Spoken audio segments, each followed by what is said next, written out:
নমস্কাৰ বন্ধুসকল, স্বাগতম জনাইছোঁ আপোনালোকক মোৰ ইউটিউব চেনেললৈ। এটা কথা যিটো আপোনালোকক মাজতে কৈছিলোঁ, কালি বা পৰহি এটা ভিডিঅ' দিয়া হৈছিলে যে চেণ্ট্ৰেল গভৰ্ণমেণ্টত 2%ৰ অলৰেডি তেওঁলোকে মানে অৰ্ডাৰ জাৰি কৰিছে, যিটো দিয়ে আছিলে। আৰু ইতিমধ্যে অসম চৰকাৰেও তাৰ অৰ্ডাৰ জাৰি কৰিছে। আমি ভাবিছিলোঁ যে মানে বিহুৰ ওচৰে পাজৰে তেওঁলোকে দিব, কিন্তু ইতিমধ্যে এতিয়াই জাৰি কৰি দিছে। আৰু সবাতোকৈ যিটো ভাল কথা সেই বস্তুটো হৈছে যে তেওঁলোকে মাৰ্চ মাহৰ যিটো চেলাৰী, মাৰ্চ মাহৰ চেলাৰীতে তেওঁলোকে যিটো 2% এডিশ্যনেল যিটো দিয়ে বাঢ়িছে, সেইটো তেওঁলোকে লগাই দিবলৈ দিছে। অৰ্থাৎ জাষ্ট 2 মাহৰ এৰিয়াৰ ল'ব লাগিব। সেইটো হৈছে জানুৱাৰী আৰু ফেব্ৰুৱাৰী।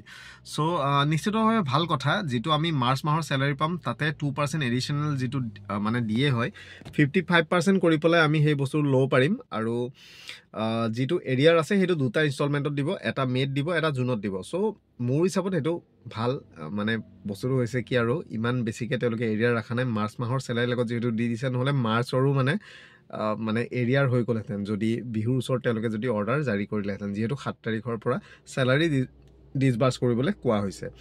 চ' ভাল কথা, মই অৰ্ডাৰটো এবাৰ দেখাই দিছোঁ, সেইটো চাই লওক। কালি আপোনালোকক ভিডিঅ' দিছিলোঁ যে ডি এৰ ক্ষেত্ৰত কালি নে পৰহি মই আপোনালোকক দিছিলোঁ, চেণ্ট্ৰেলত যিহেতু ৰিলিজ কৰা হৈছে। আৰু বৰ্তমান সময়ত ষ্টেট গভৰ্ণমেণ্টত আমি ভাবিছিলোঁ যে বিহুৰ আগে আগে তেওঁলোকে দিব, কিন্তু সোনকালেই এইবাৰ জাৰি কৰা হ'ল। আৰু আজিৰ 4 এপ্ৰিলৰ ডেটত তেওঁলোকে এই বস্তুটো জাৰি কৰিছে। অফিচ মেমৰেণ্ডাম এখন জাৰি কৰিছে ফাইনেন্স এষ্টাব্লিছমেণ্ট এই ফালৰ পৰা, FEG 249/2017/399 এইখনৰ মতে। চ' ইয়াতে যিটো লিখা আছে ছাবজেক্টটো আপোনালোকে চাওক, payment of dearness allowance, dearness relief to the serving state government employees, state government pensioner, family pension holder, extraordinary pension holder, compassionate family pension holder as per revise rates effective from 1/1/25। So' effective ডেটটো একেই আপোনালোকৰ 1 জানুৱাৰী 2025। আৰু main বস্তু যিটো হৈছে এইটো আপোনালোকে চাওক, পিৰিয়ড ফ্ৰম হুইচ পেয়েবল, অৰ্থাৎ কেতিয়াৰ পৰা আপোনালোকৰ লাগিব, 1/1/2025 পৰাই লাগিব, অৰ্থাৎ 1 জানুৱাৰী 25 পৰা লাগিব। ইনহান্স হৈছে 2% আৰু 55% হ'ব আপোনালোকৰ বেচিক পে'ৰ। চ' 53 আছিলে, এতিয়া ইনহান্স হৈ 55 হৈছে। এতিয়া মেইন কথা হৈছে আপোনালোকে চাওক,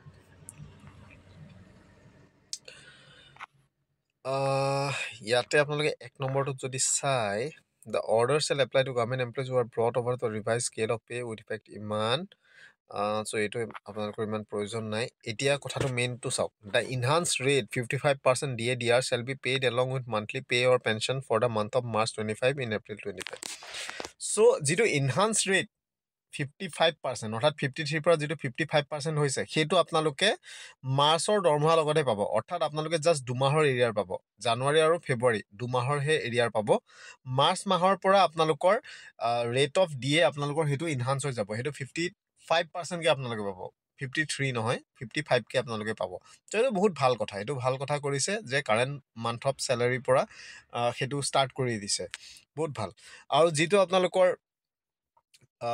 মানে যিটো এৰিয়াৰ হয় 1 জানুৱাৰী 25 পৰা 28 ফেব্ৰুৱাৰী 25লৈকে, সেইটো দুটা ইনষ্টলমেণ্টত দিব, যিটো মে' 25ত, যিটো মে' মাহৰ আপোনালোকৰ থাকে, মে'ত আপোনালোকে এটা পাব আৰু এটা আপোনালোকে জুনত পাব।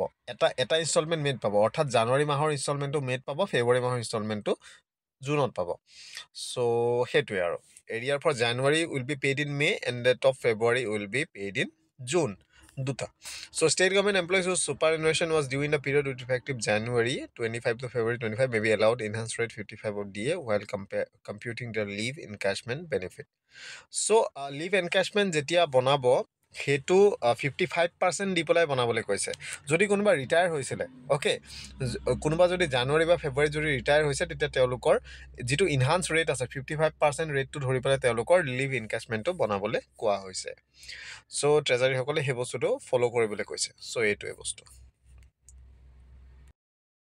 ত' বস্তুবিলাক কি হৈছে, যিটো আপোনালোকৰ দিয়ে যিটো এৰিয়াৰ হৈছে, ডেফিনেটলি বহুত ভাল কথা যে চৰকাৰে মাৰ্চ মাহৰ চেলাৰীৰ লগত সেই বস্তুটো যিহেতু ক্লাব কৰি পেলাই দি দিছে, যথেষ্ট ভাল কথা। আমি ভাবিছিলোঁ যে যিহেতু আগতে আমি যিমানখিনি দেখোঁ, ধৰি লওক বিহুৰ ওচৰে পাজৰে ডিএৰ অৰ্ডাৰবিলাক জাৰি কৰে, কিন্তু এইবাৰ বহুত আগতীয়াকৈ তেওঁলোকে দি দিছে আৰু ভাল কথা, মাৰ্চ মাহৰ লগত দি দিছে। চেলাৰী বাঢ়িব, 2% হ'লেও ধৰি লওক বাঢ়ে আৰু বহুত কেইটামান টকা বাঢ়ি যায়। চ' ভাল কথা, মাৰ্চৰ লগত পাই যাব। বাকী দুটা যিটো 2 মাহৰ আছে জানুৱাৰী আৰু ফেব্ৰুৱাৰী, সেইটো এৰিয়াৰ হিচাপে আপোনালোকে মে' আৰু জুনত পাই যাব চ' এইটো লৈ পেলাই ভাবিবলৈ টেনশ্যন নাই চ' ঠিকে আছে ইমানেই আছিলে বাকী আই গেছ আপোনালোকে আপোন ঘৰ আৰু আপোন বাহনৰ আপোনালোকে এতিয়ালৈকে ছাবচিডি আই গেছ আপোনালোকৰ সোমাইছে বা পাইছে যদি পোৱা নাই আপোনালোকে কমেণ্ট কৰিব যিসকলে পাইছোঁ বুলি কমেণ্ট কৰিব যাতে আমি গম পাওঁ যে সোমাই আছে আৰু আপোন ঘৰৰ কাৰোবাৰ 6 মাহ সোমাইছে কাৰোবাৰ 3 মাহ সোমাইছে কাৰ কিমান মাহৰ সোমাইছে সেইটো বস্তু আপোনালোকে অলপ কমেণ্ট কৰিব যাতে আমিও গম পাওঁ যে কাৰ কিমান মাহৰ সোমাইছে চ' ইমানে আছিলে থেংক ইউ নতুন ভিডিঅ'ত আকৌ লগ পাম আজিলৈ ইমানেই